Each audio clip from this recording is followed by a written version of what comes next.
Okay, I hear you guys. You're saying it's surely too late to do a La Vuelta playthrough on Pro Cycling Manager. And I can tell you, it's absolutely not. So hello and welcome to La Vuelta España 2025. We're playing through the entire race on Pro Cycling Manager. Now, at the time of recording, the race has just entered the final week, with Vingegaard only just ahead of Almeida in the GC. And I reckon Joao Almeida has a chance, you know. Now, one advantage of starting the race late is that we have updated attributes based on how the riders have performed in real life. So Joao Almeida now has 81 mountain stat, which is much closer to Jonas Vingegaard's 82 mountain stat. I think we could have a close fight here. There are many other riders I've given upgrades to, and also some riders who've had a downgrade. I've sorted the teams by evaluation in-game, and right at the bottom we find another rider who's had an upgrade. It's Tom Pidcock. And you guys have already guessed it, we're going to try and take Q36.5 and Tom Pidcock to the podium of La Vuelta España. Now he has 77 mountain and 80 medium mountain in-game. Oh boy, I reckon we can do it. To help Pidcock in the mountains, we have the likes of Damien Howson and David de la Cruz. He's had a downgrade though. We have Fabio Kristen on the punchy parcours with a bunch of domestiques as well to help out Pidcock. I cannot wait to go for this podium. And if you're looking forward to it as well, drop a like on the video down below. Subscribe as well if you're new to the channel. If we can hit 500 likes on today's video, that would be epic. Anyway, we begin in Italy, Turin, with a sprint stage for La Vuelta España. Very interesting start, and Jasper Philipsen is the massive favourite. He won this stage in real life. Let's see if he can do it in game as well. And away we go, La Vuelta España gets underway in Turin. And here's our boy, our podium boy, hopefully, Tom Pidcock. Our main aim for this race is getting a podium with Pidcock. And our secondary goal is definitely winning at least one stage at this race. I'd love to win more, but we need to win at least one. And today, I reckon our best option in the sprint is either Fabio Kristen or David Gonzalez. Let's see. And so, only 2 riders in today's breakaway, which does mean there is a bonus second and 3 lots of points available at this intermediate sprint. So, Fabio Kristen, let's have a test sprint right here. We're on the wheel of Jasper Philipsen. Jasper Philipsen absolutely launches. We're following the right wheel. We can't come round, but we do finish second from the peloton. 13 points. Okay, I'll take that for sure. And if we can perform like that at the finish, I'll be very happy. So 10k to go here on stage 1 of La Vuelta. We do have a train here with Kristen, our sprinter. I may try and follow Philipsen like I did at the intermediate though. Pidcock is safe right now on the wheel of Jonas Vingegaard. We do have a split here. Let's focus on this finale. 7k to go. Okay, 4.5k to go. We're still in our train formation. Kristen not in the best position. Where is Jasper Philipsen? There he is. Can I get to that wheel right now with David Gonzalez, our lead out man? Let's see, Gonzalez trying to get to the wheel of Jasper Philipsen. 2k to go. Spending a lot of red on Fabio Kristen. Philipsen getting the lead out of dreams into the final kilometre. Gonzalez could even be our sprinter. Let's go right now. We have nothing left to go, and Jasper Philipsen absolutely launches to the line and wins the first red jersey of La Vuelta España. And let's be real, we were absolutely nowhere there. Yeah, that's a shame. We were nowhere in that finish. We left our lead out a little too late to move forward, and Philipsen capitalises, winning the red jersey. Well, he's not won it, but he's holding the red jersey. But this is our terrain, the first mountaintop finish on stage 2 of La Vuelta. Vingegaard defeated Ciccone here in real life, but I reckon we can definitely put in a good performance. There is Philipsen then donning the red jersey. He won't hold on to it today, and I don't think we'll be going into it either because Pidcock gets a painful -1 day. And actually, in general, our team have pretty shocking form, so I think we'll be on the defensive a little bit here. Breakaway have been caught. We're now riding slowly into that final climb, rising all the way to the finish, and Trek Segafredo, or Little Trek as they're now known, riding really aggressively into the foot of the final climb, which surely means Ciccone is feeling good today. Trek Segafredo, honestly, this ain't 2019. 12k to go now. Little Trek continue on the front. This is going to be such a selective day. I feel it. Doesn't look too selective on paper, but look at our guy's energy. Even Pidcock is suffering. Anyway, 6.5k to go. This is where the road starts to ramp up. The final 2k even steeper as well. Not using the gel on Pidcock just yet. And we are suffering, guys. I am fearful for what's going to happen today. And the pressure is certainly on this man, Giulio Ciccone. His team riding all day. Can he deliver now? Anyway, the finish is quickly approaching, and so is that steep Final 2k, Gonzalez doing a great job on a +2 day here. Now Damien Howson, you come to the front. Gonzalez, you sit up. Pidcock in a really nice position here, and I think we can survive this day. Jasper Philipsen in red is still here as well. How's he doing that? Finally he drops away. Vingegaard flying up the roads. So Howson leading us out. Pidcock trying to go all the way to the line, but Jonas Vingegaard looks in complete control here. It's Vingegaard out sprinting Pidcock. Can we get second place?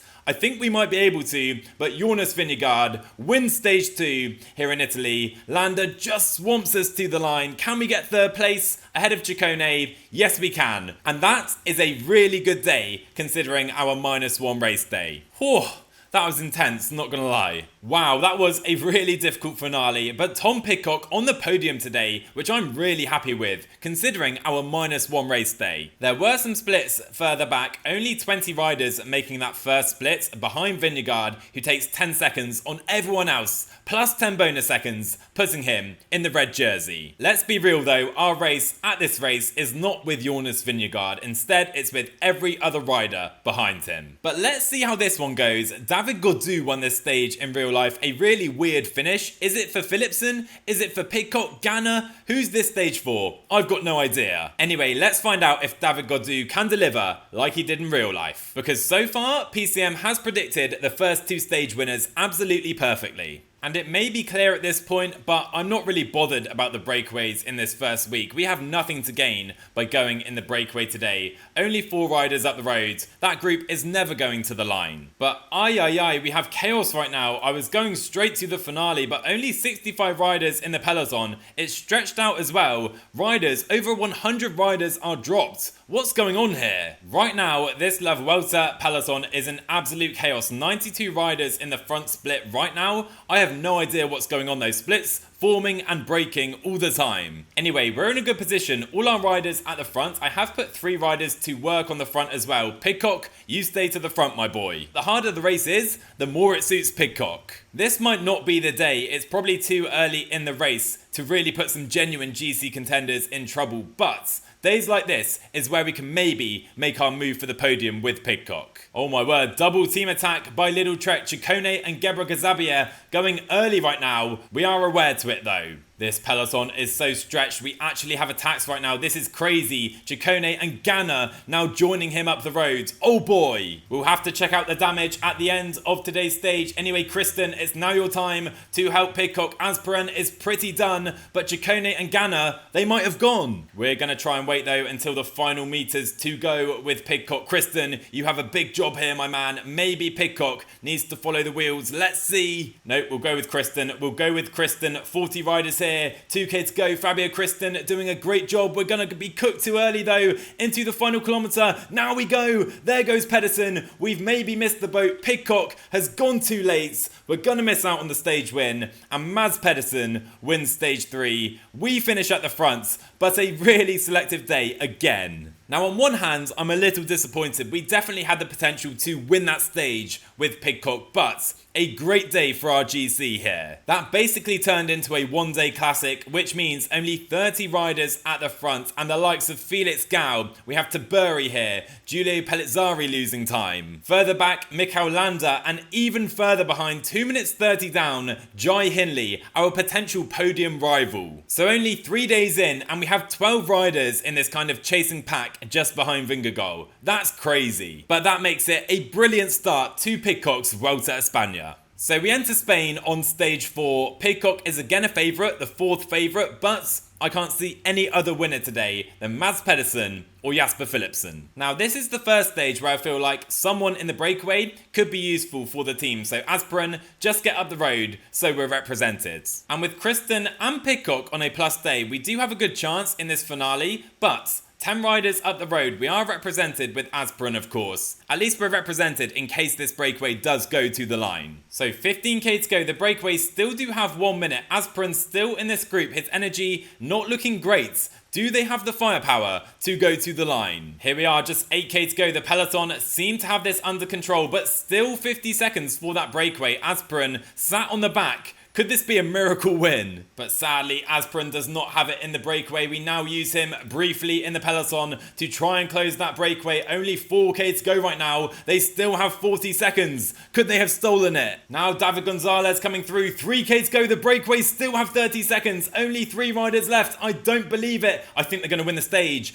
I think they're going to steal the stage. Pidcock races behind into the final kilometre. There goes Pidcock racing for the line. And the breakaway are going to win stage 4. I do not believe it. We were there. We couldn't hold on. Lars Kraps wins it. Pidcock gets 5th place on the day. I don't believe it. We were there in the breakaway. Asprin couldn't hold on, and Lars Kraps wins it from the breakaway. I cannot believe it. All I can say is, at least we didn't win it from the peloton behind. Jasper Philipsen will be kicking himself that he didn't win that stage. We only miss out really on 6 bonus seconds. Anyway, let's forget about that and move on to stage 5. And a crucial day in the GC because it's the team time trial. Now, we're going to lose out to the big GC teams and big GC riders today.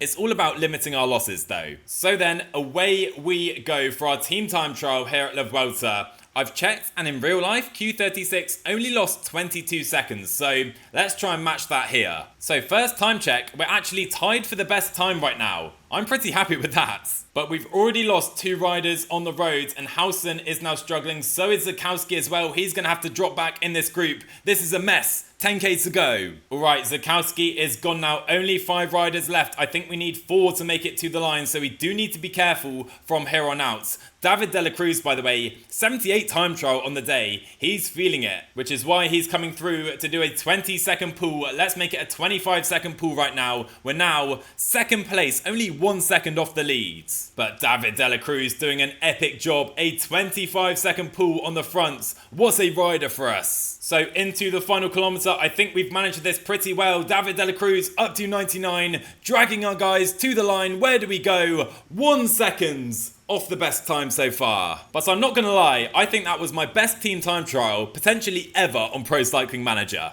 Despite that, Ineos have the best time so far. Here comes UAE. Can they knock them off top spot? They can. 14 seconds clear. And now the final team on the road with the red jersey there. Jonas Vingegaard. Where are Visma going to go? Can they go first place? Yes, they can. So we end up over 1 minute behind Visma in 9th place on the day. But I'm really happy with that team time trial. That's the best we could have done today. For the GC though, Vingegaard gains more time on the likes of Almeida and every other rider. He remains in red, and Pidcock falls all the way to 16th place. But of course, a lot of these riders are going to fall away later on, so this GC is still taking shape. And this is certainly going to help it take shape. The stage 6 to Pal. I think Jay Vine won here from the breakaway, and I think we could have a breakaway day here too in game. For our team though, we really need to look after Pidcock at all costs. This is his first big mountain test. And that is especially the case because Pidcock gets a -1 day here anyway. Let's try and counteract that somewhat by going in the breakaway with 2 riders. David De La Cruz on a +2 day. Get yourself in the breakaway with Zakowski, a teammate. And I could try and go in the breakaway with Pidcock. For now though, I think we're safer in the peloton. And so the breakaway has formed. 14 riders up the road with 5 minutes on the peloton. We do have De La Cruz with a teammate up the road. On a +2 day, he could be a crucial satellite rider.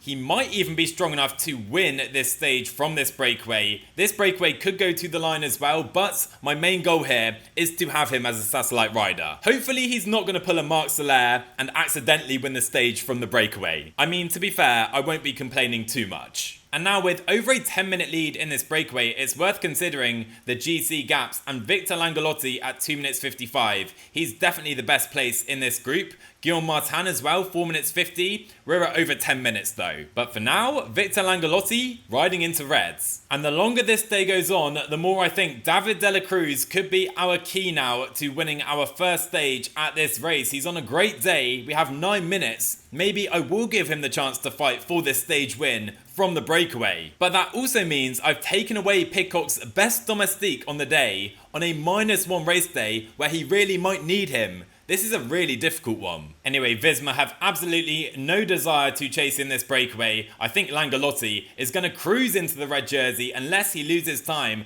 to the likes of Guillaume Martin. Anyway, the climbing begins right now. David de la Cruz, 79 mountain, 79 medium mountain. I reckon we can torch these guys here. And here we go. Let's not get worked over. The first attacks I'm going to follow with David de la Cruz. Here we go. Romo, Higuita, Guillaume Martin and David de la Cruz up the roads. Let's counter-attack, you know. Let's counter-attack. We are so strong today with de la Cruz. We've gone clear. 12k to go. Can anyone catch us? 10k to go. We're trying to go solo to the line from here. Langolotti, Fortunato, Castrillo, Vermarca and Christian Rodriguez about 20 seconds behind.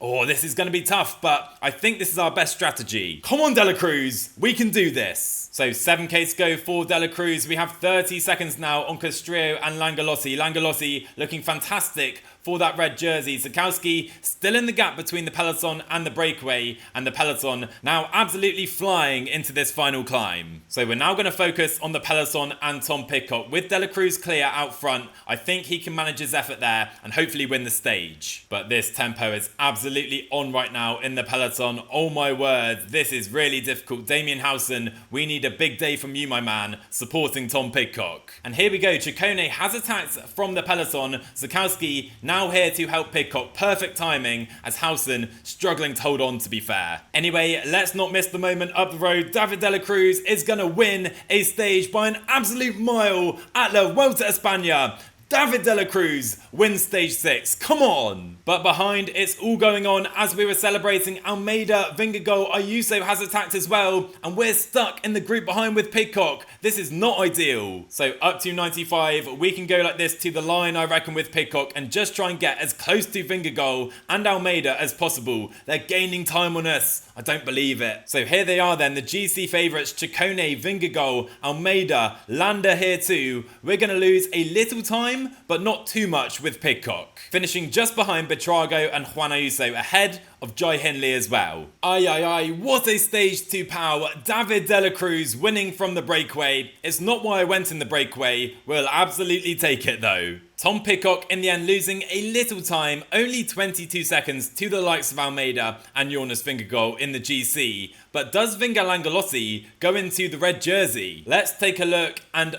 oh my word, he's 2 seconds behind Jonas Vingegaard. That is so unlucky for the Monegasque. Anyway, he's not a GC contender, so taking him out, we have Vingegaard, Almeida, Ciccone, Ayuso and Tom Pidcock. We're doing really well so far, because we have over a minute to the likes of Felix Gau, the likes of Ben O'Connor, the likes of, where is Jai Hindley? 4 minutes. He's over 2 minutes behind Pidcock already. And I was sure Hindley would be our main rival for that third podium place at this race. Anyway, I'm really happy with how we started this race. Philipsen is in green, Craps in mountains, and Ayuso in the white jersey. Before we go today, a massive shout out to the channel members. Thank you for supporting the channel, and a final chance. If you want your rider in our upcoming career modes, check out that join button down below. Plenty more mountains coming in the next part, and guys, if you're happy to finally see La Vuelta on the channel, drop a like on the video down below. Hit subscribe if you're new to the channel. That's all for today, and I'll see you guys in the next one.